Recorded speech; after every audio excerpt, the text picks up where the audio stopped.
गुजरात का मोरबी शहर, जिसे अपनी कड़िया और सिरेमिक टाइल्स के लिए पूरी दुनिया में जाना जाता है, वहाँ की मच्छू नदी पर बना झूलता पुल केवल लकड़ी और तारों का ढांचा नहीं था, बल्कि वह इस शहर की 140 साल पुरानी विरासत का एक अटूट हिस्सा था। साल 1879 में जब राजा वाकाजी ठाकुर ने इसे बनवाया था, तब इसे आधुनिक इंजीनियरिंग का एक अद्भुत नमूना माना गया था। दशकों तक यह पुल मोरबी की शान बना रहा, लेकिन किसे पता था कि एक दिन यही ऐतिहासिक पहचान 135 परिवारों के लिए उम्र भर का मातम बन जाएगी।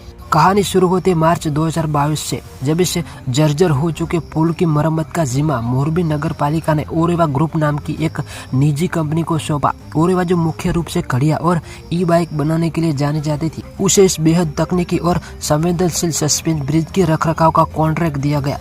करीब 7 महीनों तक यह पुल आम जनता के लिए बंद रहा। दावा किया गया कि इसकी मजबूती पर करोड़ों रुपए खर्च किए गए हैं। फिर आया 26 अक्टूबर 2022 का वो दिन, जब गुजराती नव वर्ष के मौके पर इस पुल को बड़े तामझाम के साथ दोबारा खोला गया। शहर में खुशी की लहर थी, लोगों में उत्साह था कि उनका पसंदीदा पिकनिक स्पॉट फिर से खुल गया है। लेकिन इस उत्साह के पीछे खौफनाक लापरवाही छिपी थी। पुल को बिना किसी फिटनेस सर्टिफिकेट के और बिना किसी लोड टेस्ट के आनंद बानंद में खोल दिया गया। और फिर आया वो काल रविवार, 30 अक्टूबर 2022 शाम के करीब 6:15 बज रहे थे। दिवाली की छुट्टी होने के कारण मच्छू नदी के किनारे भारी भीड़ जमा थी। पुल पर जाने के लिए मात्र 15 रुपए का टिकट रखा गया था और मुनाफे के लालच में टिकट बिना किसी गिनती के बेचे जा रहे थे। जिस पुल की क्षमता एक बार में मुश्किल से 100 लोगों को संभालने की थी, उस पर उस वक्त 400 से 500 लोग सवार थे। शाम के 6:32 पर मंजर बेहद डरावना हो गया।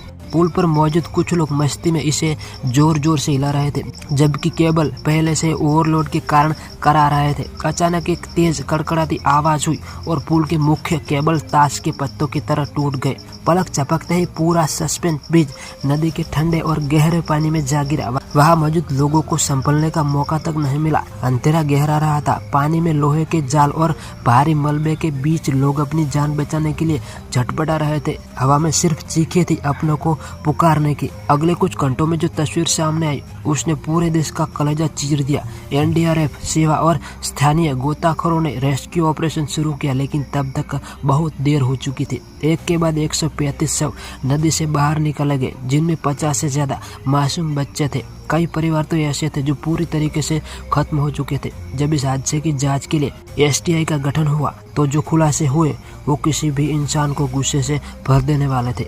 जांच में पता चला कि ओरेवा ग्रुप ने मरम्मत के नाम पर सिर्फ दिखावा किया था। उन्होंने पुल के पुराने और जंग लगे केबलों को बदला ही नहीं था। चौंकाने वाली बात यह थी कि मरम्मत के दौरान पुल के लकड़ी को फर्श को हटाकर वहां भारी एल्यूमिनियम की चादरें लगा दी गई थी, जिससे पुल का अपना वजन ही काफी बढ़ गया था। पुराने जंग लगे तार इस नए और भारी वजन को सहने के लिए तैयार नहीं थे। यह कोई प्राकृतिक आपदा नहीं थी, बल्कि यह सरासर मर्डर था। सिस्टम की लापरवाही और कॉर्पोरेटर की लालच द्वारा किया गया मर्डर। आज मोरबी की मच्छू नदी का किनारा फिर शांत है, लेकिन वहाँ की हवाओं में आज भी उन 135 आत्माओं का दर्द महसूस किया जा सकता है। यह हादसा हमें बार बार चेतावनी देता है कि जब भ्रष्टाचार और लापरवाही को विकास के पर्दे के पीछे छुपाया जाता है, तो उसकी कीमत मासूमों के खून से चुकानी पड़ती है। मोरबी की दास्तां हमें याद दिलाती रहेगी कि सुरक्षा के मानसों के समझौता करने पर मौत को खुला निमंत्रण देता है।